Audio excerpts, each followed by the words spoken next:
कौन होगा देश का भावी प्रधानमंत्री?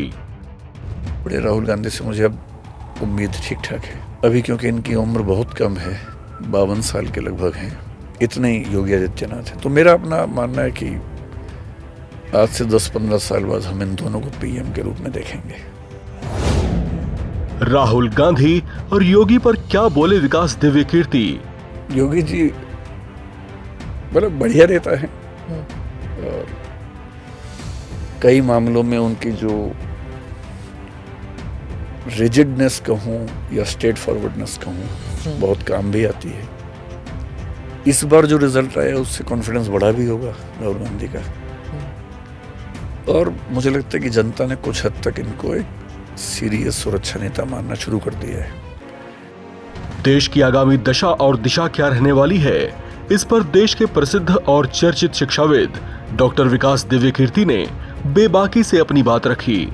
कांग्रेस नेता राहुल गांधी और उत्तर प्रदेश के मुख्यमंत्री योगी आदित्यनाथ में वे क्या स्कोप देखते हैं और किसको वे देश का भावी प्रधानमंत्री बनते हुए देखते हैं, सुनिए उनसे ये खास बातचीत। योगी जी मतलब बढ़िया नेता है और कई मामलों में उनकी जो रिजिडनेस कहूँ या स्ट्रेट फॉरवर्डनेस कहूँ बहुत काम भी आती है। मैं उत्तर प्रदेश मतलब इसको लेके मैं डाउट में रहता हूँ कि हम बुलडोजर के मामले पे, एनकाउंटर के मामले पे क्या कहें। पर एक चीज मैंने उत्तर प्रदेश में देखी, वहाँ हमारे 2 सेंटर्स हैं, तो जो लड़कियां हैं जब मैं पूछता हूँ क्लास में कि कैसा है यहाँ का सिस्टम, तो 1-2 बार कुछ बच्चों ने ये कहा कि सर अब हमें शाम के बाद बाहर निकलने में डर नहीं लगता। अब मैं वहाँ रहता नहीं हूँ तो मुझे बहुत ग्राउंड रियलिटीज नहीं पता, लेकिन अगर ऐसा है, एक तो मेरा एक्सपीरियंस है कि जब हम इलाहाबाद गए आज से करीब 5 साल पहले, हमें बताया गया कि गुंडागर्दी बहुत ज़्यादा है, लोग आएंगे यहाँ पर बम फेंक देंगे, इंस्टीट्यूट का छोटा सा बम, पेट्रोल बम फेंक देंगे। उसके करीब 2 साल पहले योगी जी सीएम बने, तो हम मेंटली तैयार थे कि ये सब हमारे साथ होने वाला है। इंटरेस्टिंग बात है, 5 साल हो गए, आज तक एक भी आदमी नहीं आया हमारे पास। हमें पुलिस से बातें नहीं करनी पड़ी कभी। तो कानून व्यवस्था के मामले में कोचिंग इंस्टीट्यूट पे क्यों बम फेंकेंगे? कंपटीशन फीस कम करने के लिए, या जो छात्र नेता हैं उनकी पावर बनी रहे, वो जिसको बोले फ्री में पढ़ाएं, तो जो ना माने उसे बम फेंक देंगे। इस तरह के इंसिडेंट सुनने से कि होते हैं, हुआ नहीं। तो मैंने पूछा कि हमारे साथ नहीं हुआ या अब नहीं होता है, तो पता लगा कि अब नहीं होता है।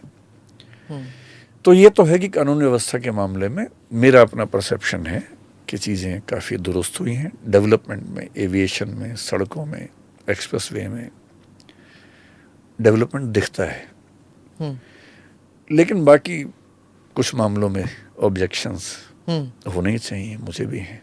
वो करेक्शंस 2024 के इलेक्शन में लोगों ने बता दिया कि करेक्शंस आपने करने हैं। आई थिंक मुझे नहीं पता कि जनता ने उसी बारे में बताया, किस बारे में बताया, लेकिन मेरा अपना ख्याल है कि सिग्नल बहुत तो बड़े नेता को थोड़ा सा लिबरल होना बेहतर होता है। हालांकि वो उनका स्वभाव अलग है, क्योंकि उनका बड़ा नेता होना ही उसी स्वभाव पर टिका हुआ है, वो उनकी यूएसपी है। तो मेरा सुझाव तो उनके लिए बहुत अनुकूल शायद नहीं है, लेकिन मुझे लगता है कि छोड़िए, मेरा भाव आप समझ गए कहना चाह रहा हूँ। बिल्कुल। राहुल से मुझे अब, मुझसे तो खैर बड़े राहुल गांधी से मुझे अब उम्मीद ठीक ठाक है अभी, क्योंकि इनकी उम्र बहुत कम है, 52 साल के लगभग हैं। इतने ही योगी आदित्यनाथ हैं। तो मेरा अपना मानना है कि आज से 10-15 साल बाद हम इन दोनों को पीएम के रूप में देखेंगे कभी ना कभी। योगी आदित्यनाथ और राहुल गांधी अलग अलग टर्म में, क्योंकि बहुत ऐसे नेता हैं नहीं जो 15 साल बाद होंगे और जिनकी परफॉर्मेंस बहुत अच्छी चल रही है।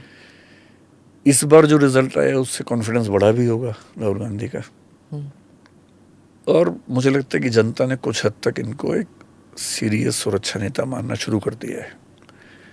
अगर वो ट्रैक न छोड़ें तो 2034 के आसपास या शायद 29 में लॉटरी खुल जाए तो। कंसिस्टेंसी इज इम्पोर्टेंट, एक एजुकेटर तो हमेशा ये कहेंगे, यस, है ना? मोदी जी तो मोदी जी हैं। मैं जनरली ये फील करता हूँ कि एक तो उनकी एनर्जी का लेवल कमाल का है। हाँ। 75 की उम्र में, 74 की उम्र में इतनी एनर्जी, हम तो 50 में उतनी एनर्जी में नहीं रहते हैं। दूसरा, टेक्नोलॉजी को लेके जो ओपननेस है, जो कि आमतौर पे इस उम्र में कम दिखती है लोगों में। ऐसा मानते हैं कि अब 70-75 साल का पीएम होगा तो टेक्नोलॉजी को लेके थोड़ा सा हेजिस्टेंट होगा। ये नहीं है, युवाओं से ज़्यादा बेहतर उस पर समझ रखते हैं। फिर दुनिया भर के नेताओं से जिस ईज के साथ बात करते हैं, जो बार्गेनिंग स्किल्स डेवलप हुई हैं वो शानदार हैं। इंफ्रास्ट्रक्चर पे डेवलपमेंट बहुत बेहतरीन है। मैं सब बातें फैक्ट्स के बेस पे कह रहा हूँ। आप जिस पे बात करेंगे फैक्ट्स मेरे पास, क्योंकि मैं पढ़ाता ही हूँ ये सब चीज़ें जी। मैं फैक्चुअल बेसिस पे कह रहा हूँ। और कुछ चीज़ें कहनी हो तो आर्टिकल 370 जैसे बड़े फैसले हर पीएम नहीं कर सकता, इन्होंने किए हैं। उसके लिए बहुत दम चाहिए। जब 2014 से लेकिन अगर मेरा कोई मिल रहा, मैं आज तक मिला नहीं हूँ उनसे। मैं तो किसी से भी नहीं मिला हूँ, जितने चेहरा पे देखा है आज तक नहीं मिला हूँ। सच में? हाँ, मैं सच में नहीं मिला हूँ। अच्छा।